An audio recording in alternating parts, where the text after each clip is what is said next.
All right, it is time for a film vlog. Hey everyone, it is Shannon, and I'm super excited to be here today and to share with you this video. In this video, I'm going to be watching some movies. I'm going to try and spend the day watching movies, and my goal is to watch 3. That's sort of like always my goal when I have a day to watch movies, is that I want to watch 3. Doesn't always happen. Sometimes I watch 2, sometimes I get 2.5 and watch the half of the third one the next day, which is totally fine. I'm not, I prefer to watch something all the way through, but stuff happens, and sometimes you need to break a film up, and that's fine. So I didn't mean to go off into tangent already. Oh my god, less than a minute. Anyway, recently I did do a video about decision fatigue, and I got a lot of really great suggestions, and one of the things that definitely felt clear to me was that it's not the movie watching that's the challenge that takes up a lot of time. It is the deciding what to watch. And I have often ended up only watching 2 movies because I took so much time to try and figure out what to watch for that third film that I ended up watching nothing. Or I watched an episode of TV because it was just easier, because it's just like the next of whatever, so there's less decision making. So anyway, in an effort to combat that, one great way that's an effort to combat decision fatigue is to take away the part about the deciding. And so, or at least in the moment, because this is like curating to combat decision fatigue. And what I'm talking about is the return of using jars. Yes, I am really excited about this. So it's not jars, it's a jar, singular.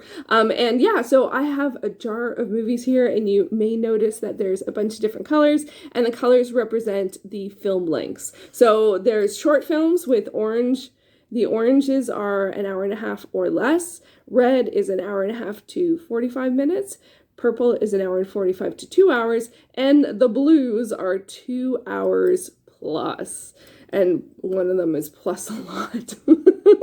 And I really want to see it. And all of these are movies that are like already on my watch list, or there's someone in it that I really want to. There's someone in the film that I really like their work, or whatever. They're all films I want to see for one reason or another. Some of them have been on my watch list and available for there's one here that's at least a year, and then there's some that I just saw while I was making this list. So it's a combination of a lot of different genres. I tried to get a good genre blend too in there as well. So there's a little bit of everything. So my plan is to obviously pick something and watch it, but at least watch 2 from the jar. The third film, depending on how the day goes, I might pick something not from the jar, or I might have to fish around and pick something that's the right length. But to start things off, I'm not going to look at it at all. I'm just going to pick something, and then I'm going to watch it. And then as the day goes on, if I have to fish around for a particular film length, I will. But I think it's more fun just to sort of roll with it and just see what happens. Or maybe I would pick a blue one first, just to get the long one out of the way. I don't know. Anyway, and it looks really bright out, but it's quite overcast, which is really nice, because sometimes when it's really bright out, it's sort of harder to watch movies, even though I have a blackout curtain. Anyway, but let's get to it. I am going to pick a movie. I'm not even going to look. I'm just going to try. So and this is a good jar. I think I might have to relegate to something plastic because my knee's still hurting. But for now, or let's just leave the jar on the table. Oh, it's this one. It's so fun. Oh, I lost it. I think it's this one. It's so funny how that happens. Okay, so so it's orange. So that's short. Let's see what it is. Fist of the Condor. Okay, so I think this is actually my one sort of exception. I put this in right at the last minute because I noticed it was on Tubi, and it's not, I don't know, it does fall into the category that it has someone in it that I really enjoy their work. So Fist of the Condor is a martial arts film with Marco Zazor, and who is in Mirage Man, and I saw that film at the Toronto After Dark Film Festival, I think in 2010, and Mirage-Man is Chilean. I assume this is Chilean, but I'm not quite sure. And the martial arts is, I believe, Brazilian Jiu-Jitsu. Don't quote me on that, but that's what I think it is. And it was the first time I had seen that like on film, and I was like, oh my gosh, I didn't know that was any of that was possible. So I don't remember what this movie is about. I think it might be sort of like historical with like a little bit of magic from the trailer, maybe? I don't know, but it's really short. It's an hour and 21 minutes, and it's on Tubi. So I am going to get a coffee and watch Fist of the Condor. I am so excited about this. Yay! Oh, it's already fun. And yeah, I might end up putting this in plastic so I can carry it with me. But it's so nice. I don't know. We'll see how that goes. First up, coffee, then movie. This is going to be fun. Okay, this is not the best angle, but it's what I got. I have decided I am going to move the stuff, the films from the jar to a plastic bag, just so I can bring it with me. My knee has continued to be hurting, and so I would prefer not to carry glass around with me. And if I bring these, put these in a plastic bag, I can just bring them easily to where I'm going to be watching movies, just in case I want to go right into the next movie. So there you go. That's all the movies. And Fist of the Condor is coming right up.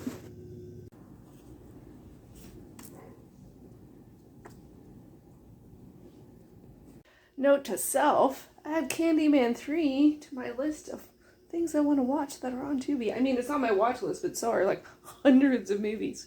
But I watched Candyman 2 last year, and I really liked it. It's not as good as the original Candyman or the remake of Candyman, which is excellent. I don't know if it's a remake or a reboot or what, but the new one, the one that came out in the last, wow, so good. But yeah, Candyman 3. Okay, I'm not going to watch that. I'm going to watch A Fist of the Condor. It's right here. I'm going to watch the movie I'm supposed to. Right here. I'm going to do it. But I also want to watch Candyman 3 sometime. All right, here we go. Fist of the Condor. A group of martial artists from around the world search for a book containing an ancient secret of overcoming the limits of the human body. Okay, so see, there's some, that could be fantasy. And it is in Spanish. All right. Here we go. And commercials. If you choose cheesy jalapeno pepper. Y a estos guerreros los llaman los maestros del puño del cóndor.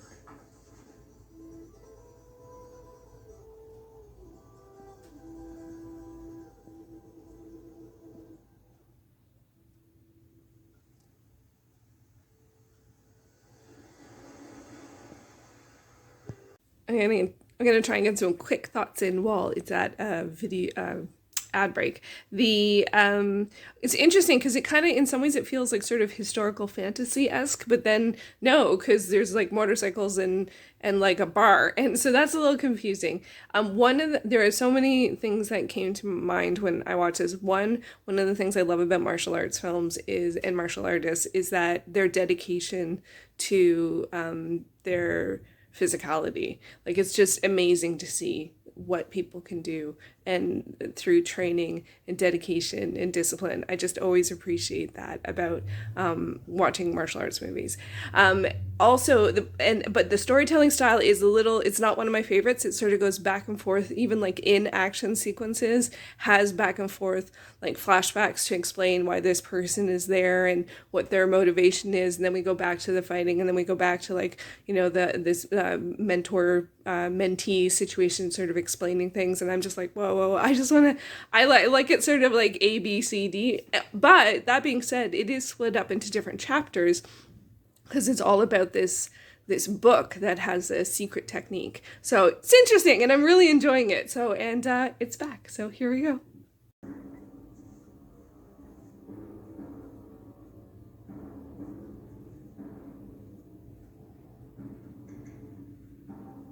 Okay, so I've now finished watching Fist of the Condor, my first movie of the day. I do want to make a notation that there was one scene with quite graphic gore stuff. Only one. Generally speaking, there's a lot of action in this. There's a lot of hand-to-hand combat in this, but anything that looked like it was going to be really like, ooh, it was more like you hear a sound or they don't actually show it. But there was one scene that it was like, oh my, like I did, and because it was only the one, I wasn't expecting it at all, and it was quite jarring. Lots of things to say about this one. I actually have no idea what I want to say in these kinds of clips, because mostly I'm just excited about watching movies. So I am glad that I saw this. I really do like films that Marco Zazora is in. I think he's a fantastic martial artist. I think he was the first interview that Scott Adkins did. Atkins did a whole series of interviewing martial artists and actors in like early COVID, and so I'll put that up above if you want to check it out. I didn't end up watching the whole series, but there's so many great interviews, and I really enjoyed watching them. So I think Marco Zazor was the first person he interviewed in that, and I mean, he's such a formidable martial artist. But in terms of this, so the action was great. I will say that the action was great. It's not necessarily my particular preference in terms of stylistic choices. I prefer to see like Fred Astaire style, so like full body, the whole scene, watch it all. This was lots of cuts, lots of like even I think I said this before, cutting between the action scene to like flashbacks of one or both of the characters to explain sort of why they're in the situation or why they're in the mindset they're in or what they're trying to do and stuff. And I prefer a more linear narrative personally, not like but this does sort of give this, there's always this sort of air of mystery in the film in terms of like what's going on and what people's motivations are. And like there is this, this book that people want to get that has all of these secrets in it and stuff like that. But I felt like it sort of just gave you like a little bit each time, and it's actually set in chapters, so each time you got a little bit of backstory. But I felt like it was a little bit, for me, it was a little too back and forth in terms of keeping the narrative clear. And there are other elements that they throw in to make it more, depending on your perspective, confusing or dynamic. For me, it was a bit confusing, but that's just because one of the particular things I'm like, oh, that's always hard for me. Like that particular trope, if you will, I always find a little bit hard to keep clear in my head. So in terms of the narrative style, it's not my favorite, but I did like the atmosphere. It did have this sort of atmosphere of mysticism and, in terms of like the book and stuff like that, although there wasn't really any sort of like fantastical elements, but there was the sort of self-discovery, not self-discovery, but like sort of spiritual type journey of the self and how you incorporate that and what it means to be a warrior in this way and stuff like that. So I really like that, but I did find I got a little thrown off a little bit with some of the dynamics in terms of like who is who and what people's motivations are. But I feel like in an action movie, that's sort of like often sort of like an add-in, and like what you're really there for is the action. So, and I did think the action was good. That being said, I did feel like I was anticipating one more fight. So that was a bit of a letdown, and I'm not quite sure if I missed something. I don't think so. It could be with the trope that they used, or it's a philosophical point of view. There's an argument for there's a philosophical point of view. But I did, for myself, I was anticipating one more fight, and I was anticipating it the whole way through. And there is a bit of a challenge with doing a fight like that. And so I was like anticipating it, but also not looking forward to it, because I'm like, how are they going to do that? Like, that's just like one of those things that that they're going to have to do it in a certain way. So it's not going to be what you're really seeing. And that's just not my favorite. But then they ended up not having that fight. And I'm like, I don't understand why they didn't have that fight. And it felt like there was all of this emphasis on the book and learning the secrets, but I felt like most of the people that were looking for the book were being taught the things in the book. So I'm like, why is there this importance on the book if I don't know. So I felt like that was, again, the action movies are mostly about the action and the story is the add-in, but I felt like it could have been tightened up a little bit here and there. But there were some great action sequences, lots of different fights, lots of different settings, lots of unique settings, and also just the atmosphere. There was lots of scenes like set in nature that were really good with great music, and had sort of these like weighted moments, contemplative moments about life and stuff like that. And I like that. I like that stuff. And so I really appreciate that. So that was a great start to things. It's still quite early in the day. I put my curtain over the clock, so I don't know what time it is. I'm like, I can't. Oh, I can sort of see that one. Okay, so I still think I can get 2 more films in. So I'm gonna get somewhere. I'm gonna reframe a little bit so I can pick my next movie and we can continue the journey. Okay, so this is not the best angle, but it is the best I could do in the moment. So we have our bag of films here. I hope this isn't too noisy. Let's take them up a little bit. I said I hope it's not too noisy, and then I make more noise. You know, we are who we are. Okay, so let's see what this I'm not going to look because it's early in the day. Anything is fine. This one. Oh, it's a blue one. It is a blue one. So that means 2 hours or more. Cobweb. Okay, so this is, what is this? 2 hours, 15 minutes. It's on Canopy. This is a film that's by the director of The Good, the Bad, and the Weird. And, oh, a second film jumped out. I'll put that one back. I don't know much about this one. I don't know how it came up, to be honest. Cobweb.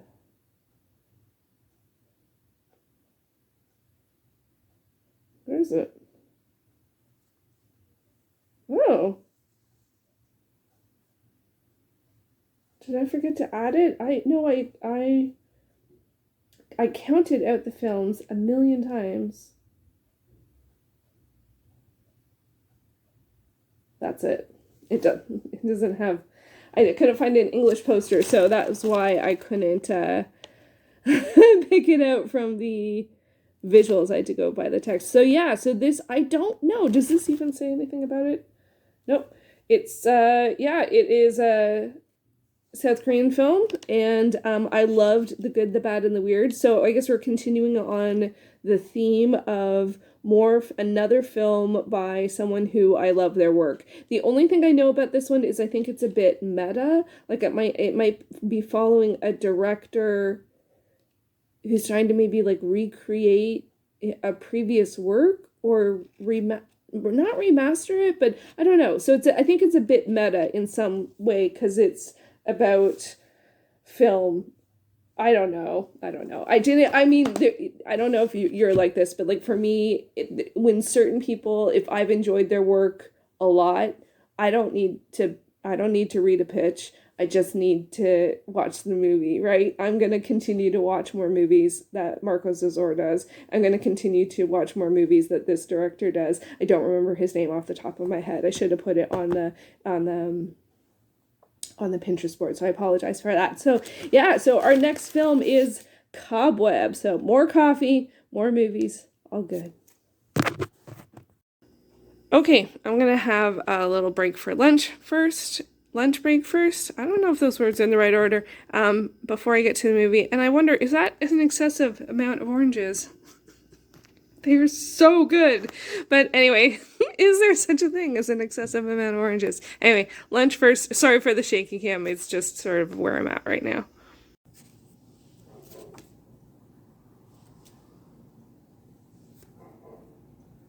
All right, here we go. Cobweb. This is from 2023, 2 hours and 12 minutes. Oh, I rounded up on the paper slips to the closest 5. In 1970s, director Kim is obsessed with the desire to reshoot the ending of his completed film Cobweb, but chaos and turmoil grip the set with interference from the censorship authorities. Okay, I think that's enough for me. I could read more of the description, but I think that's enough. Yes, I think maybe it isn't meta, but it is a film about film, which could be meta. I do like to see the director. There, Kim Ji-woon. So that's the director. And the lead guy is familiar. So yeah, I loved The Good, the Bad, and the Weird. It was a Western, and I Whew, that movie is so good. So yeah, I'm curious to see what this is like. I don't know how much more of the director's filmography I've seen, but it's definitely enough to keep watching. So here we go.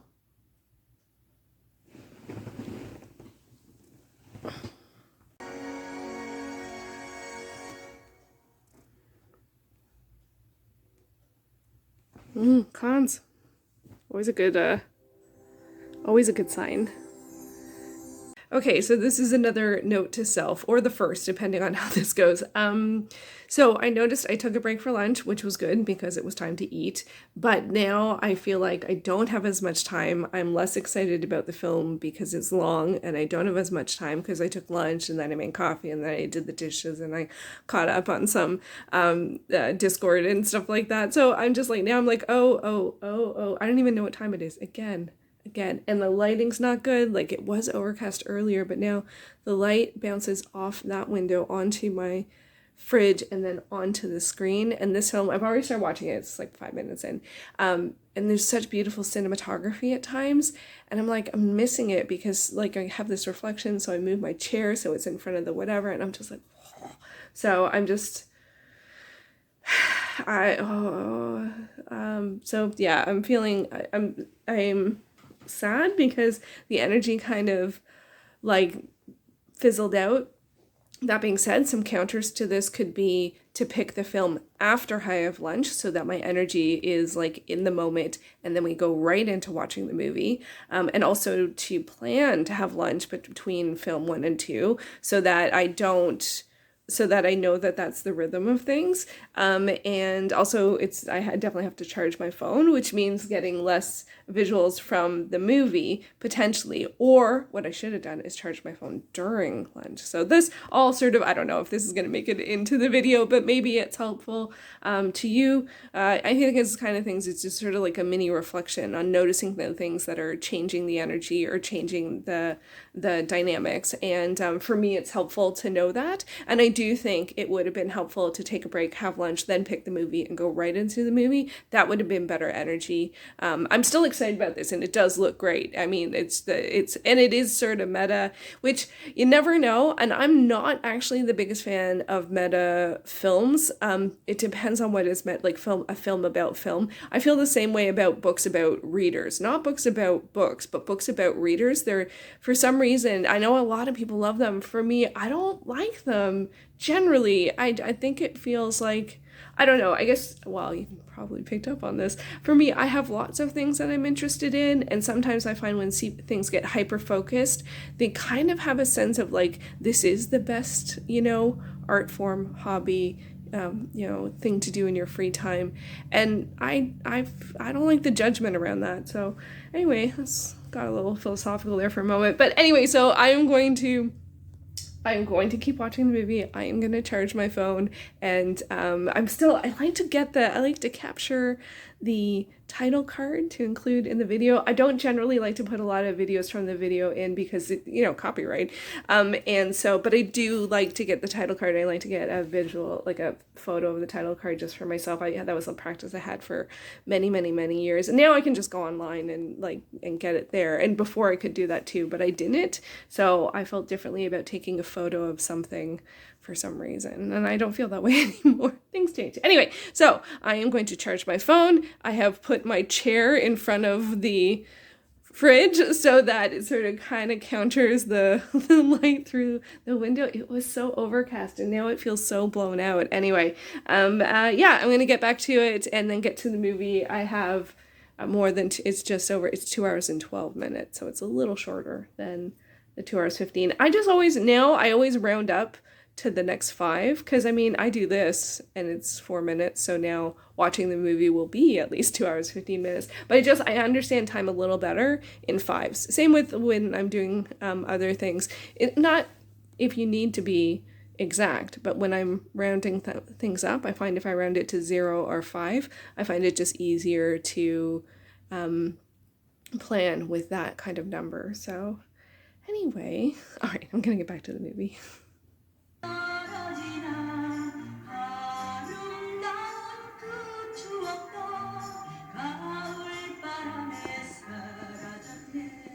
And Got it.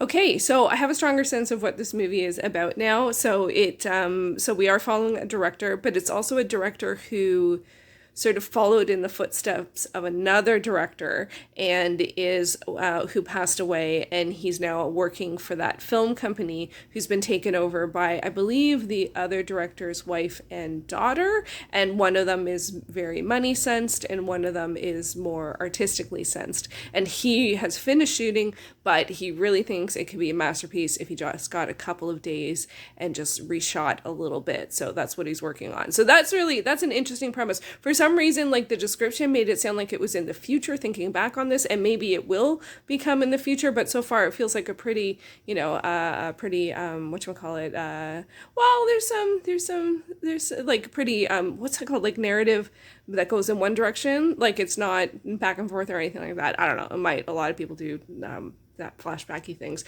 but that's, so far, it's just set in the 70s. Anyway, and then there's also an element about needing to pass the censorship board and concern about that. So anyway, it's really interesting so far. I like the, I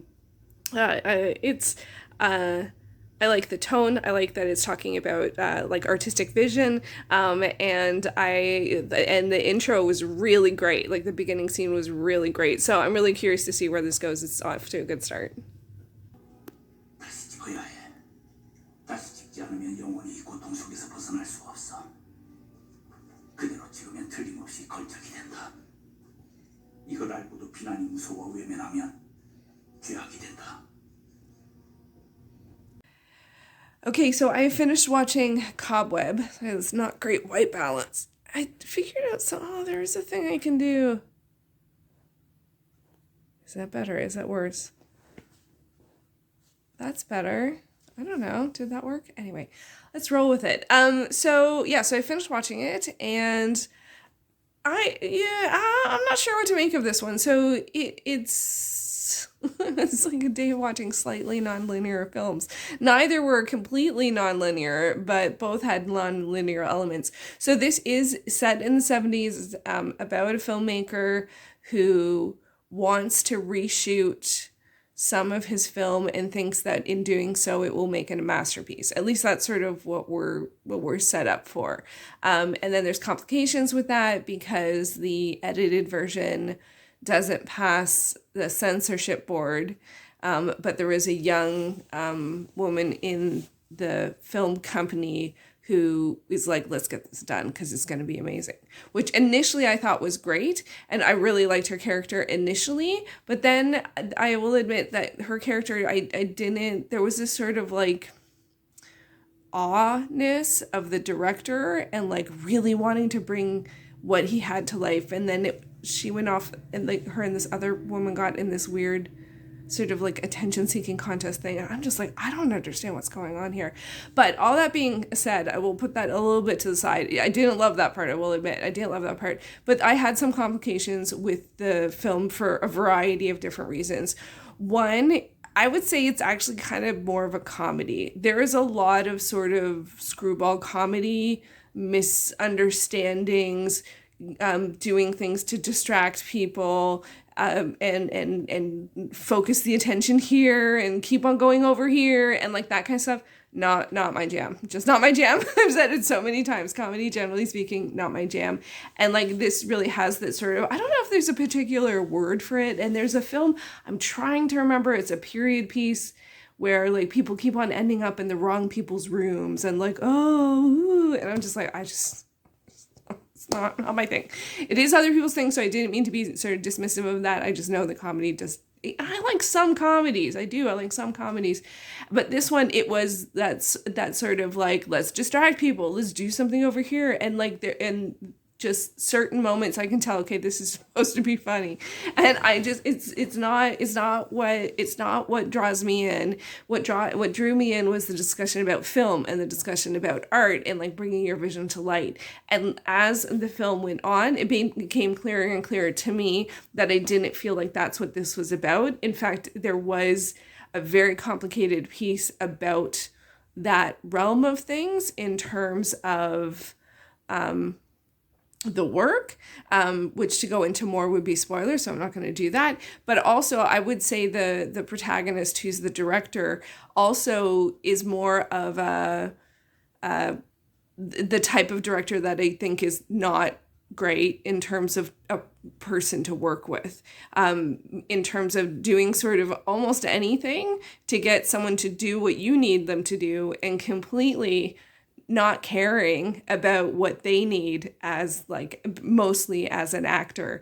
And I'm like, that's not the right way to go. Like, I feel very strongly about that it's not the right way to go. Just getting someone, just coaxing someone into something so that they'll do what you need them to do, I think is wrong morally, and I feel like that's sort of what we saw. And again, it was mostly in this sort of more lighthearted, jokey type sense. And then there was sort of humor around people like working with that. And so that just doesn't speak to me. I feel like, a director brings their vision to life, but that doesn't mean they can't be understanding, compassionate, and, kind and knowing and stuff to everyone that they work with. Like, from an artistic perspective and from a person to person perspective, like, that is someone that I, wouldn't want to work with. And that's someone who creates a negative environment. Now, this is also set in the 70s, so I'm sure there's less, I don't know what the right word would be, but like, now we're more aware of that kind of thing, you know what I mean? Maybe.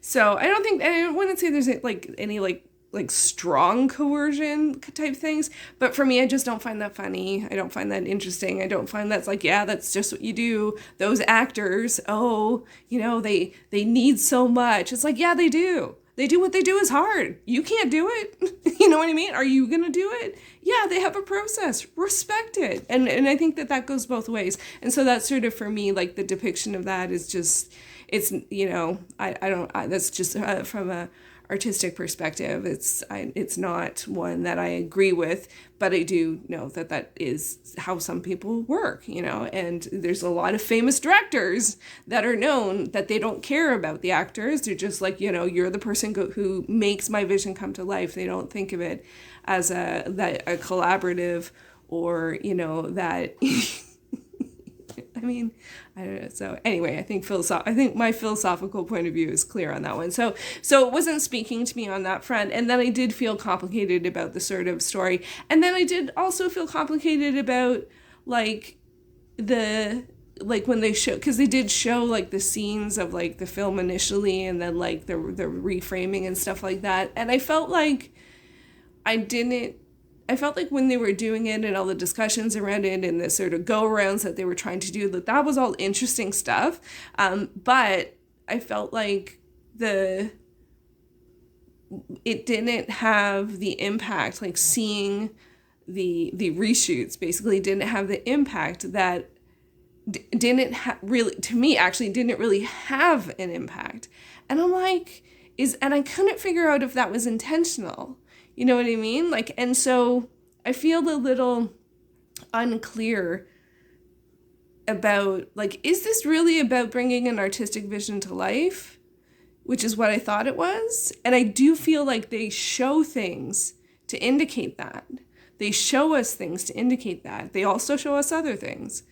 But I'm like, I don't think that's what we're seeing. And because I don't feel like that's what we're seeing, the stuff that they showed us that would indicate that doesn't line up. So I don't know. I could also just be missing some stuff. This is one of those things when you talk about a movie, like right after you see it, I could go read like 2 reviews and be like, oh, that's what was going on. So, and I do feel like one of the things that it does is it does sort of play down like art house a little bit by sort of like playing with it a little bit. And I'm like, no, it's like, it deserves its own, like, it's art house. I love art house. It's not for everyone, but I feel like some of it was like sort of like, oh, you can get away with anything if you just file it under art house. And they don't never say art house specifically, but I do feel like there was a bit of a sentiment, maybe not specifically about that, but it's just like, oh, just frame it like this so we can get to the next step kind of thing. And there was a lot of that through this,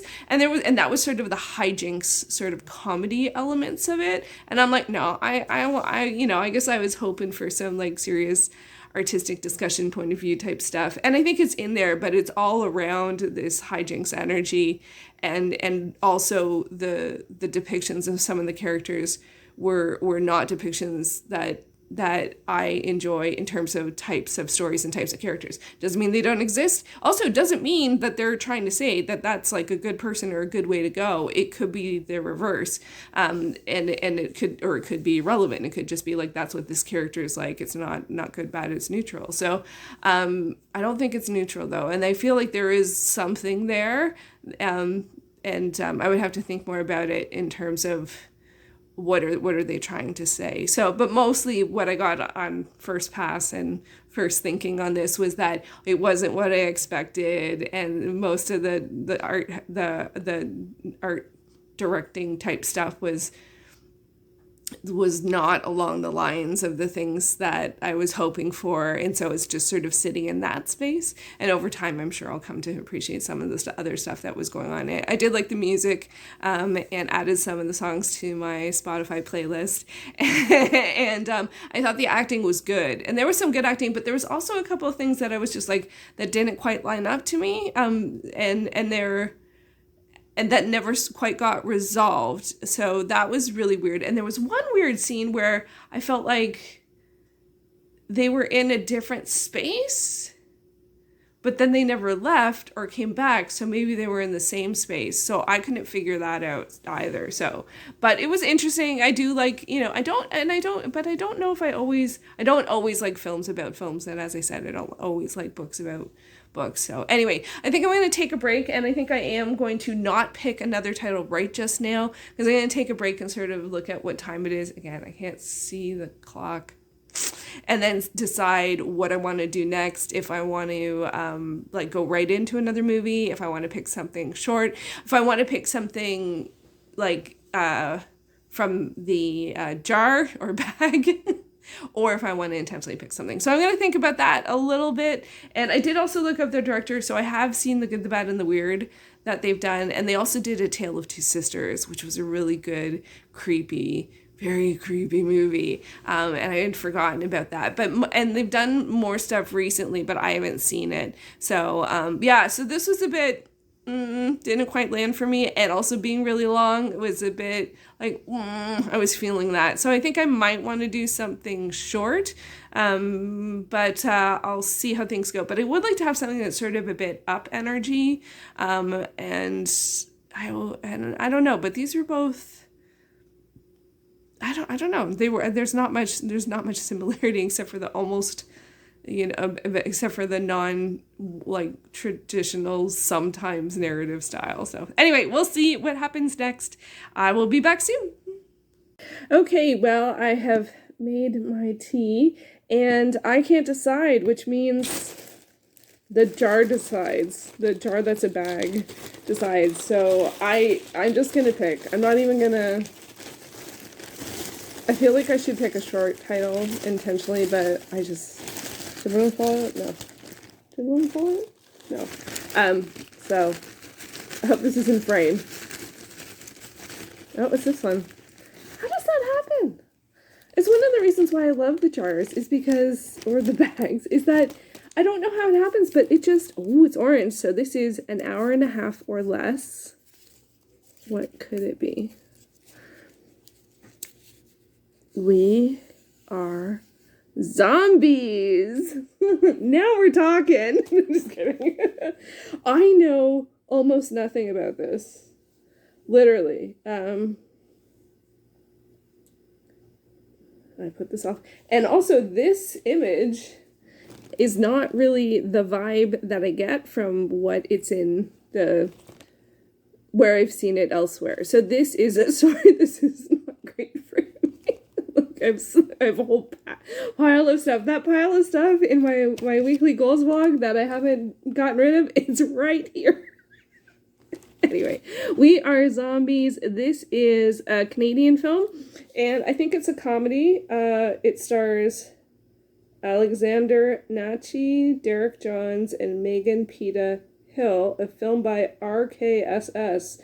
Yeah, it says comedy horror, 5.3 stars on IMDb. I don't care about star ratings, to be honest. I will make up my own mind. And yeah, well, I can't. Oh. Where are we going? Nowhere? Oh, there we go.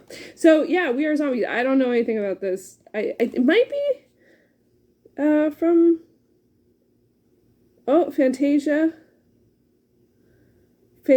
Fantastic Fest, and Stitches. Okay, so this is a horror festival, potentially film festival darling. I don't know. I hadn't heard anything about it, but that tends to be, all of those film fests are horror, genre. I can't do the second air quotes, genre. Film festivals. And so actually I think that bodes well, being in 3 of them, and it is pretty short at 1 hour and 20 minutes. I think this will give me hopefully some laughs, being a horror comedy. Maybe that's my comedy, horror comedy, and I like some mockumentaries. They're technically comedies, right? So yeah, hopefully I like this. It's Canadian. It might be Quebec. Did I already say that? So I'm not gonna, this says directed by, it says, a film by RKSS, I don't know what that means. A film by Francois Simard, Anouk Whistle, Johann Carl Whistle. Wow, I don't know how to pronounce that. Whistle. But we shall see. I don't know, I just saw it, and I saw the title. I saw that it was Canadian. I saw that it was horror. And I put it on the list. Sometimes that's all you need. So We Are Zombies. I haven't watched a zombie film in a while. I'm assuming it's a zombie film. I mean, technically, I guess maybe it's not a zombie film. But I would say there's a high probability that it is. All right, let's go. 1 hour, 20 minutes, Canadian zombie film. Yeah, vas-y.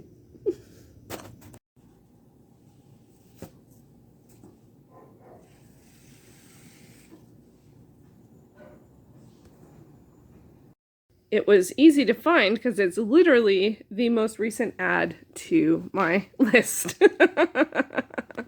So yeah, so this gives a bit of a different vibe. Right? Like some kind of, oh gosh, I hope it's not, that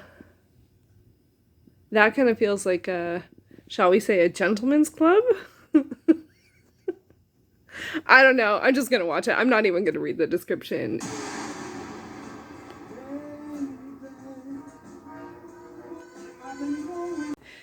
Okay, so a few quick impressions. I assumed that it would be in French because I remembered a Quebec connection, and there is a Quebec connection in terms of the funding, but it's not in French, it's in English. 2, there's lots of swearing.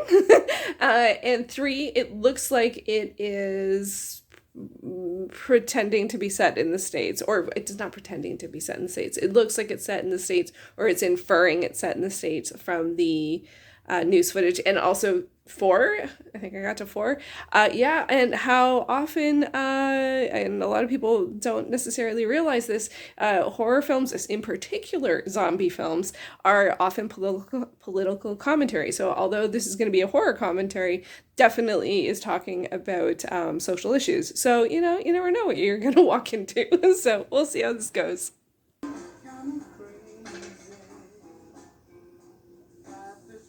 Skeleton Army has betrayed you. They now dance your agony as you burn to ashes. You are dead. It's harsh. Okay, so I have finished watching We Are Zombies. So it's so funny when films are like, completely match their description and then don't end up being what you expect. I don't quite understand how that's possible, but it's true. So this is a horror comedy. It's a short film, an hour and 20 minutes. It's set in a world where there are zombies, but the zombies are non-aggressive, they're non-cannibalistic. It's just when people die, they just are zombies. And so they're a bit more of a, what's the right word? They're not a menace, but they're just, people just don't want to deal with them. Like, you know what I mean? Like, so they have like the protagonists of the group there's sort of like 2 to 3 protagonists, and they sort of run a sort of cleanup crew of when people don't really want their zombies around anymore. So, and in theory, it seems to be like the people that they take would go to like an old age home for like zombies.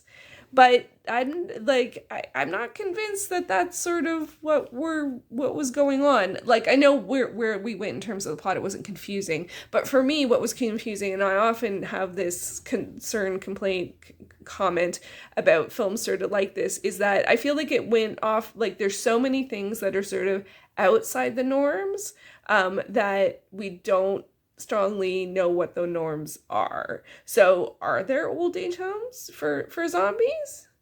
Because I felt like all of the possibilities that were supposed to like lead to that didn't. All of the possibilities where what zombies led to when they were unwanted by whomever and unable to care for themselves, were really bad. Were really bad situations. I'll just put it that way. So I'm like, I don't get it. Like, if you can have your zombie family be in an old age home, why don't you just do that? Why do they always end up in all of these other situations? So that was a little bit of a concern for me. And I know that might be a bit nitpicky, but I do watch and read a lot where it's like, I feel like you just got to establish the norms a bit before you show all the things that are outside the norms. Anyway, it's only 80 minutes, so there's only so much you can do.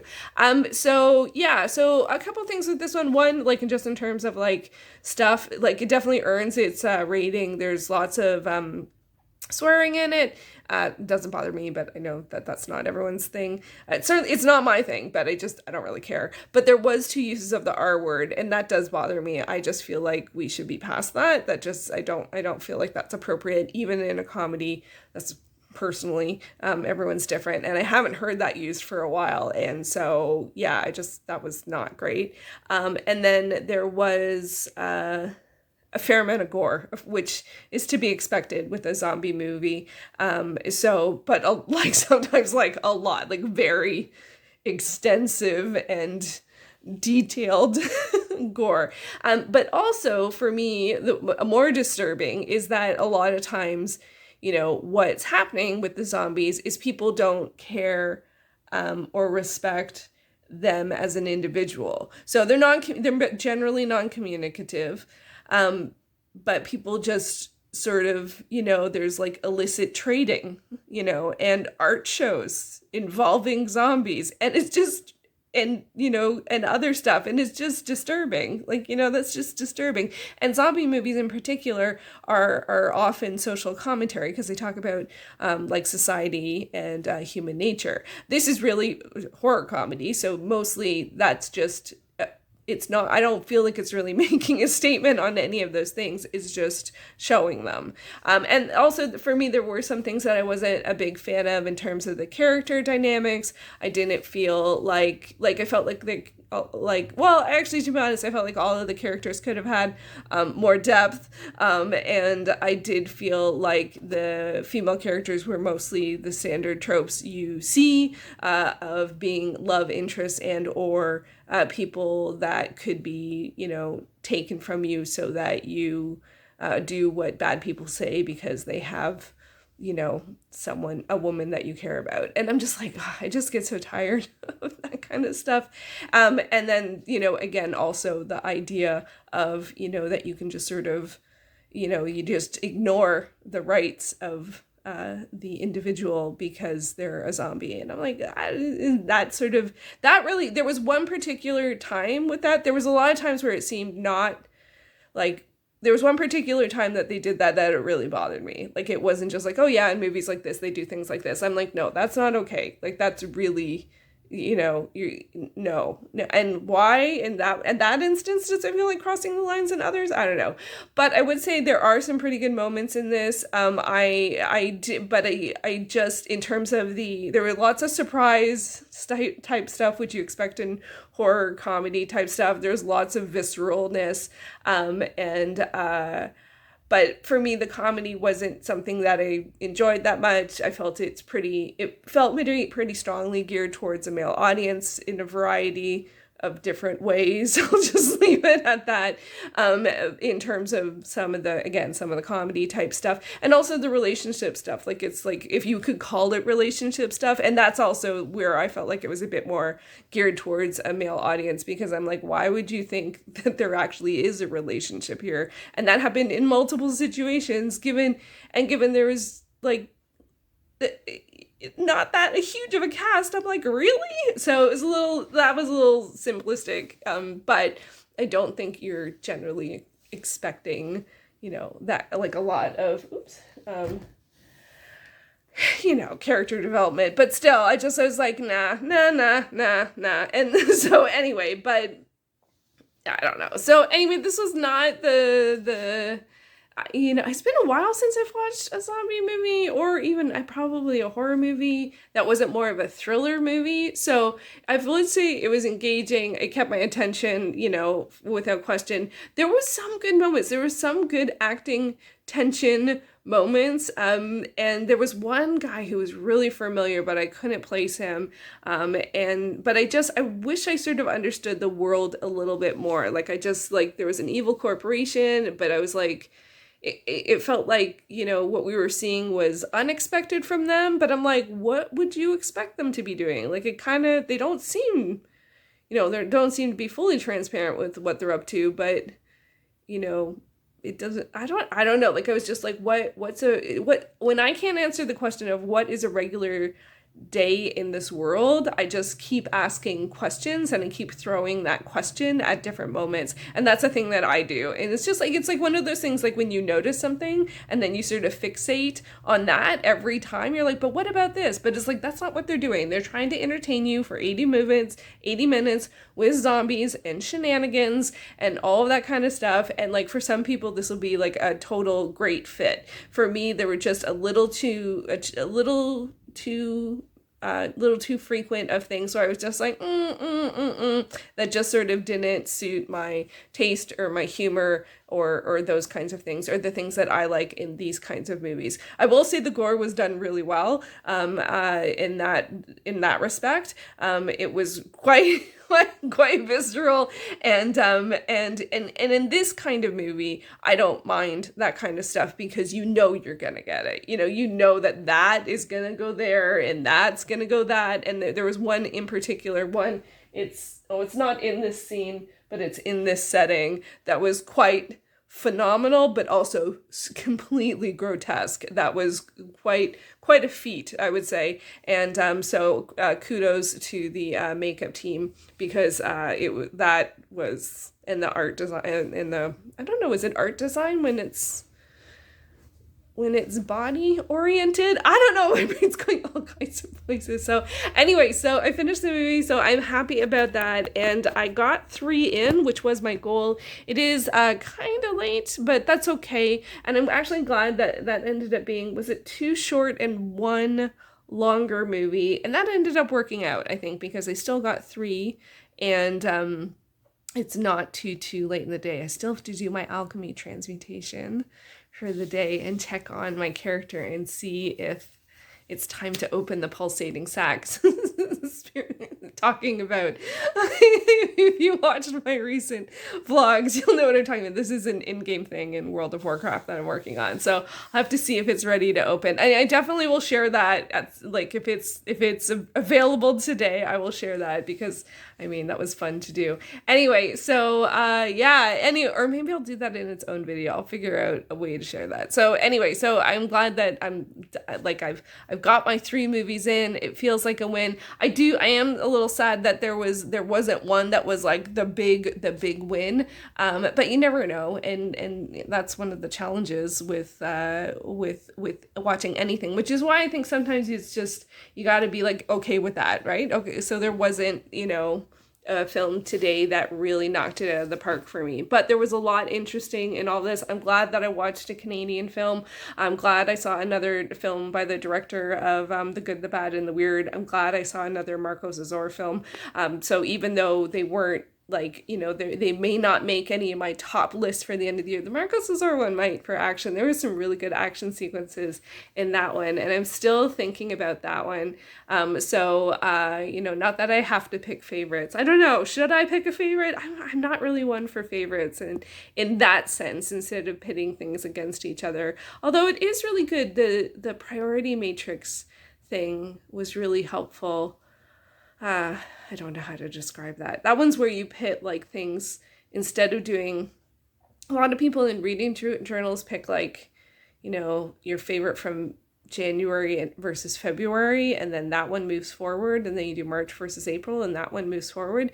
This one, instead of working that way, you pit each title against each other, every single title, and see which one gets the most times that you picked it. It's a very different way of doing things, but I found it very effective, both for figuring out priorities, or for this kind of thing, if I was trying to do I don't know how to, I'm too tired to explain it. I'll leave a video down below and up above for Joshi Corinne, who explains it well. That's where I learned that priority matrix thing. So you can do it for your priorities, but you can also do it for favorites. And I did do it last year when I was watching groups of films, when I did all of the science fiction films and all of the monster movies, and I pit them each against each other, and that was much easy. It was easy to do. Doing the chart takes the most time, but picking them, choosing between 2 things is much easier to do. Choosing between 2 things 10 times is easier than looking at a list of 10 films and ranking it. And oddly, I find you end up with a different order of things, which I just find fascinating. And I just, simply for me, one of the things I like about it is it's just easier. For some reason, just looking between 2 things, which of these 2 things did I like better? Or which of these, it doesn't have to, or is more for priorities, which of these 2 things is more important or needs to be done sooner? Or which of these 2 things is something I want more of? You have to frame the question well to get good results. Anyway, now I'm just going off on planning, because that's just, my brain I just like that. It's just fun. So anyway, I am thrilled that I got 3 movies in. That was the goal. And now I am down to, I don't know if I ever said how many titles are in here. I think it ended up being 33. That wasn't there's no intention behind that. I'm not saying I'm gonna watch these 33 films, now 30 by the end of the year. I also don't know, should I add 3 new titles into the mix? Should they be the same length of duration as the other ones? I have no answers for that. I don't know, but I will say it's so much faster to do it this way. These are all movies that I wanted to see, and now I have seen them. So look, me, success. Success. So anyway, I think I'm gonna leave it there. I think this ended up being a bit of a weird vlog, but so be it. And I'm really happy to have watched 3 movies. I hope that you enjoyed coming along for the ride, and and if I have anything to share with my transmutations, I will put that here. Otherwise, I will be back with another video soon. Thank you so much.